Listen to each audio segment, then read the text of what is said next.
Hey everybody, so today I am out here testing my new cinematic stick and not going so great. I'm just learning some new stuff. Uh, I'll tell you at the end once I finish testing here, but we're already running into problems, but I think they're fixable, but we'll have to see how it goes. I'm just going to go out in this kind of laid up spot where there's not a lot of wind on the flats, and I'm just going to throw the cast net and use that to do the subject matter for a couple of different angles to see how it works. So that's the plan for today. Hey everybody, I didn't know if you could hear that, so I'm going to do this on my regular handheld camera here. I'm out here going to be doing some testing of the cinematic stick. I wanted to check how it works, but then I also want to do is to figure out some other placements for some of the other bases that I have, so I can get some more extension areas by just moving the stick around. But I'm already running into problems, so I'll be going through those probably at the end after I've kind of cycled through everything, testing it out. I'm just out here on the flats, kind of tucked away out of the wind. It's still windy again, but I just wanted an area where I could do some cast netting and use that to do the videos, to kind of just make that the subject matter.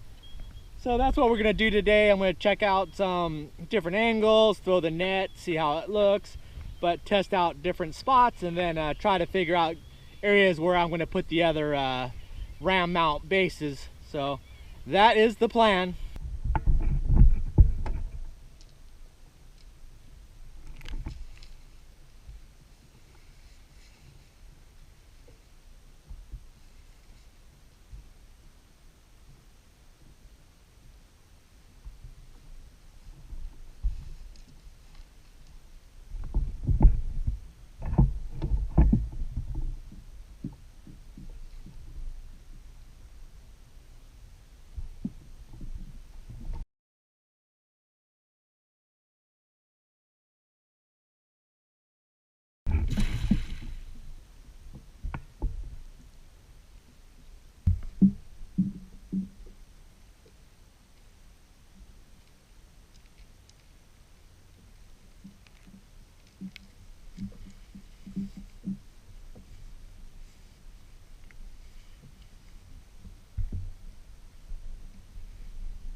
One of the main problems I'm having is getting this joint here to stay.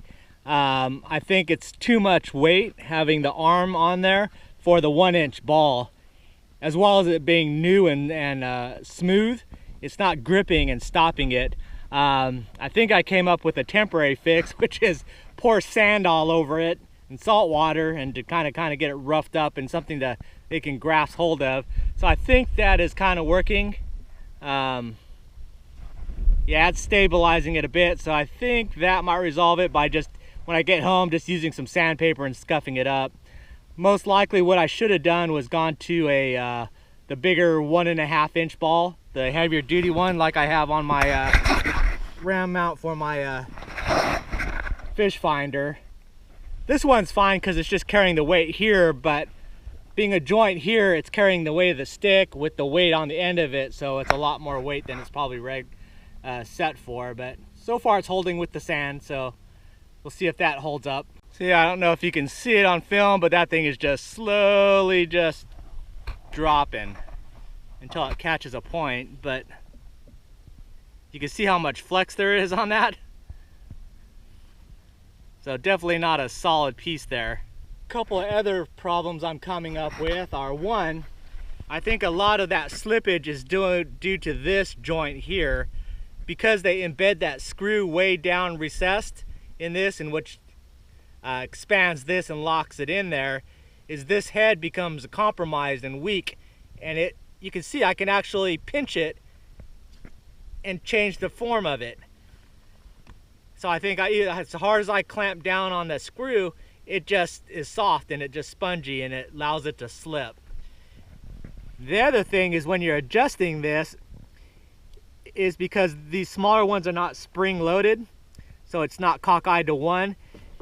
Once you get one side to release, then you're at a point where the other side will release and it'll fall off just like that, and it's gone.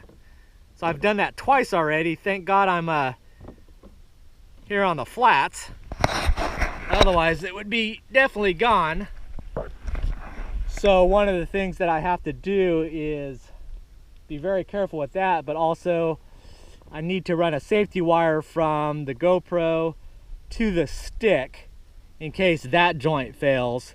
The tube here is basically hollow, so that's going to float, but if that head just falls off, that's going to sink like faster than I can grab. So if I have a safety wire there to just tie it up to the stick, that'll save that. This falls up, I'm going to lose this joint. But yeah, lots of problems so far. So this thing's been driving me crazy. The last 3 out of the 4 times I've been out, I've been having motor problems where it wouldn't start. So just driving me nuts. So finally broke down, took the carburetor apart again. This time I checked the float bowl and it was full of almost like a bright orange gas, like rusted gas in there. So I ended up taking the gas tank off and dumping that out, and I had that orange gas at the bottom of it, plus a whole bunch of dirt and muck inside of it. So I dumped that, flushed that, put it all together again. It was still not starting very well and running real ragged. Kept messing with it. Finally got some carb cleaner, started spraying everything, and found out there was a bad gasket, and it had a vacuum leak, and that was the problem the whole time. So I had to make my own gasket, but it seems to be working. So right now I'm just going to punish this motor for about an hour and let it burn a full tank of gas before I shut it off, and then it should be good to go. Okay, here's our final wrap up of the cinematic stick. Got some good and some bads. Starting off with the bad is definitely, you heard me talk about that problem with the 1-inch ball is just not strong enough, doesn't have enough grip to maintain this pole. Even though I kept it short, used PVC, so let's keep it lighter, it's just too much weight on the end with the GoPro for it to handle with the 1-inch ball. So I would need to go to a 1.5 inch. But I was kind of brainstorming it, and I think what I'm going to do is I'm going to keep that right hand mount just the way it is. I'm just going to create the 1-inch balls on a shorter piece of PVC so it's not as much weight with that leverage position, and just utilize that on the right hand side of the kayak. Then what I'll do is I'll use this exact setup, except convert the ends to a 1.5 inch ball setup, and then just permanently mount a 1.5 inch ball on the port side, the left hand side of my kayak, and that'll get me the longer range. I like that more on the left because that's where I tend to fight fish, is on the left side more than the right because of the outriggers. So I think that's the end result, what I'll do, and that should fix it. Super challenging. I think with the way I'll utilize it is for kind of just video clip setups, kind of like what I did with the samples, throwing the cast net, loading it, throwing it, and just getting those action shots, the casting, that part of it. trying to get this all set up during the middle of the action is just not possible. You have to remember, you're talking 1, 2, 3, 4 points of variability, 360 degrees, and trying to get that lined up was a huge pain to get it so you're centered. It's just trying to angle this, angle that, changes this. So it's like total geometry class. So I think what I'll do is I'll do it for those kind of preliminary shots, and then I'll set it up and just have it laid out, ready to go, recording, and then go fishing. And then if I catch something, it'll be just recorded, and I'll just have to cut that piece out and utilize that angles. But I definitely do like the multiple angles, short little clips. I think it'll do really well to kind of help keep people's attentions when you keep breaking it up like that, changing the angles. So I think it'll be very beneficial in the long run once I get it all panned out. The other positive is that Hero 4 Black GoPro definitely has better quality than even that 4 Silver. I could see it, but I can also tell when I'm trying to edit it is that it's really bogging down my computer. So I think that resolution is just that much crisper, and it's taking a lot more effort to try to edit stuff on there, run the clips on it. And that's not even utilizing the 4K, which is possible to use on the Black.